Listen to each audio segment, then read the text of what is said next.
I am the Secretary General of MDG, and I'm very proud this afternoon, together with my party leader, to bring members of MDG to Kenya Kwanza Coalition. Your Excellency, it has not been easy. And I love it when you say that we are coming in as equal partners. We have been treated to very bad scenarios. We've been treated as stepchildren. We've been treated as the outsiders. And I'm very, very proud that today we are coming in a coalition that will treat us with respect, that will treat us with decorum, that will treat us as equal partners. And this afternoon, I'm very happy that MDG has come to the winning coalition, that MDG has come home. I'm very, very proud. And I also want to thank you very much and congratulate you for winning. And I also want to thank you so much for bringing so many women on board as leaders in this country.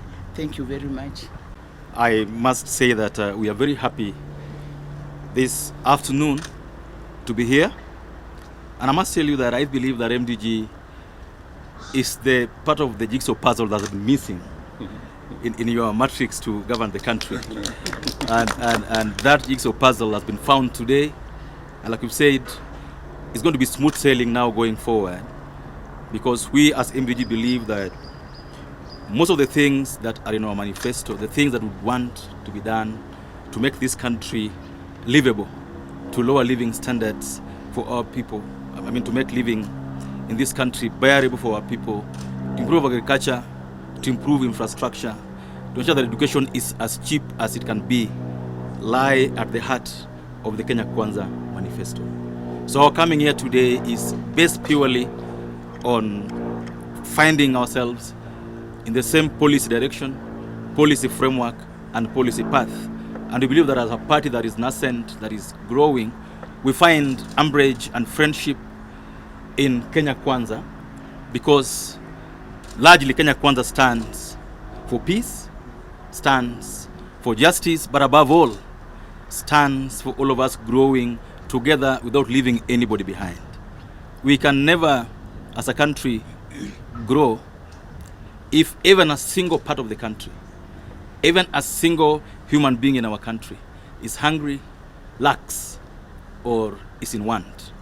And I'm impressed by the fact that you've promised us in our discussions that you're not going to leave anybody behind as you go out in implementing the Kenya Kwanza manifesto. Number two, and also most importantly, is that as a country, this need to nurture leaders. As we grow the country, we must move from independence through post-independence into the future. And that future can only be there if there's room for nurturing young leaders going forward. I believe that working with you as a party, working with Kenya Kwanza leadership, and I've spoken to all the other party leaders in Kenya Kwanza, I find myself in a place where I'm going to learn so much how things are done and how they are done well. We believe that Kenya Kwanza believes in running an accountable government, a government that respects human rights and the rule of law, a government that stands for justice. And us as MDG, as we come in, we will continue insisting, like we've done in our discussions, that nothing will be done out of the legal framework. And so even as the cases are in court today, as David Ochieng, I was elected in Uganda. I'm going to be sworn in next week. Yesterday we saw 45 governors being sworn in. All these elections were done by the IEBC. We cannot pick and choose which results we accept and which ones are wrong. There's only one IEBC in the country. This same IEBC did the elections for all the other seats, including the presidential one. And so I want to urge the country that we only work best if we believe that the institutions that we've set for us are up to the task. We cannot be saying that all the 45 governors and all the 290 constituency MPs and all the MCs that were elected are good to go. And we saw all the leaders yesterday going for the swearing-ins of these leaders. And then one particular election then becomes what will bring the country down. and to beseech Kenyans that this is not the first time we are seeing a petition going to Supreme Court for decision. Let's wait for the court's decision. Let's accept it when it comes. But I know that there are so many Kenyans again today who their sense of justice is about having their children going to school without being asked to pay school fees. Whose sense of justice is being able to afford to do an x-ray at a hospital without being asked for money. There are Kenyans today who say their sense of justice is being able to just get by getting a menial job to earn 500 shillings in a day. So our sense of justice cannot be only about one thing, election petitions. No. Our sense of justice must spread all over the country and in all spheres of our lives. And so, as we wait for the Supreme Court to make a decision, it's important to remember where we've come from as a country. And that we're just starting to grow our economy from the COVID situation and from the elections. And the peace time that has prevailed since the elections, for me, tells us that our country and our democracy is plateauing. Our democracy is coming to a level where you can't tamper with it. Kenyans will vote and go on with their lives and wait for us who have been elected to serve. And so, as I end this, I want to request all of us who have been elected in these just elections that our job is to serve the country, not to enrich ourselves, not to buy big cars, not to feel good that we are governors or senators or MPs, but to make this election count by ensuring that we meet our end of the bargain, that all that we promised Kenyans are waiting. That tomorrow and next week, and Your Excellency, these are things that we discuss with you. Kenyans are waiting to be able to afford unga, be able to afford sugar. Kenyans are waiting that when we go back to school, the children will not be sent back home. And these are things that matter to every Kenyan, and we hope that under our coalition of Kenya Kwanza, we're able to do these things with minimum noise, but making Kenyans feel that we have a government. We are happy to be here because we are recognized as a party, we are recognized as a people, and we are at the table where decisions are going to be made. President-elect, wishing you Godspeed, and I'm sure that the courts will serve justice, and that, like you've said before, that justice, you'll accept it whether it goes your way or another way.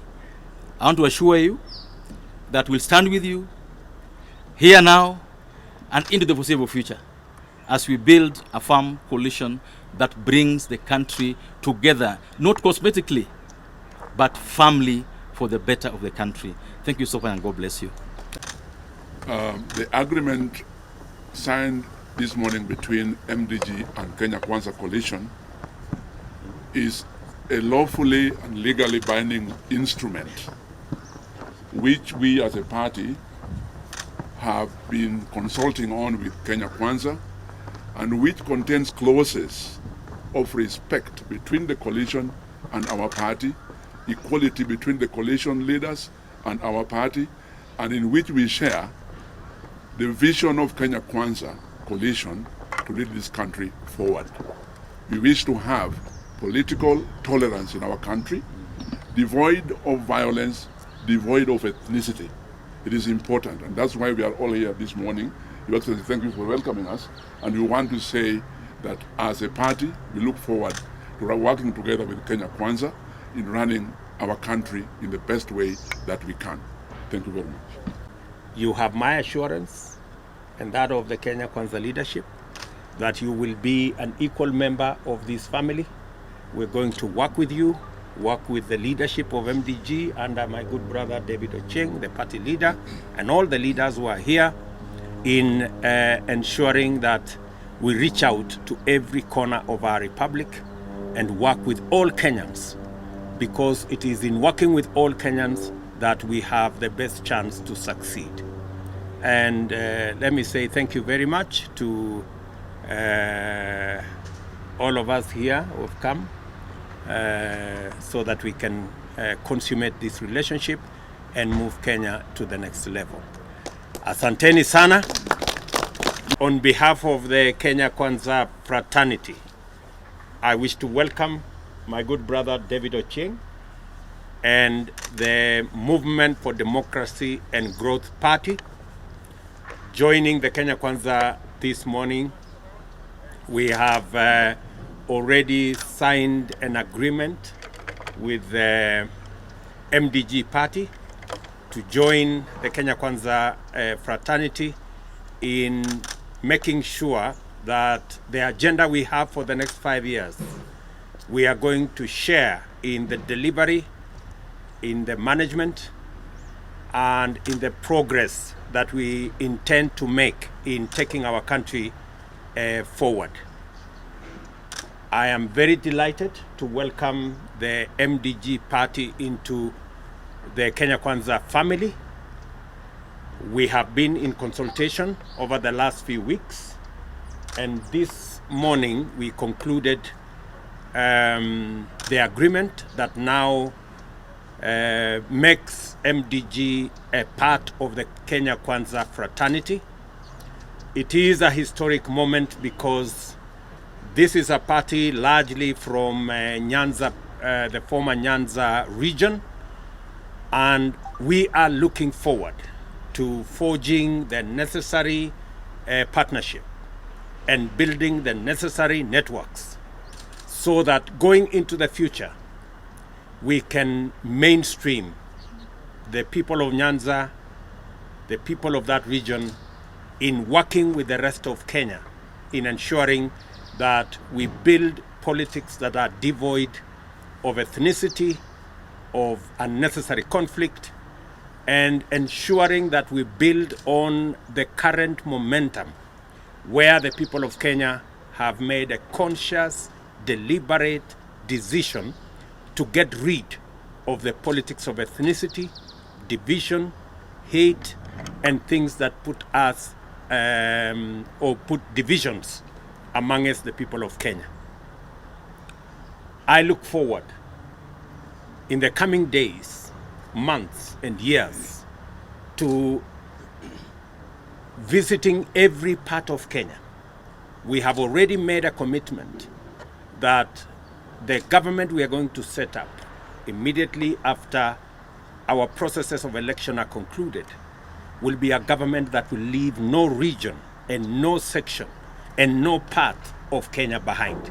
We are going to make sure that we move as a country, and for the very first time, we build bridges and networks across Kenya so that we can carry the wholesomeness of the people of Kenya into the future together as people who belong to one nation.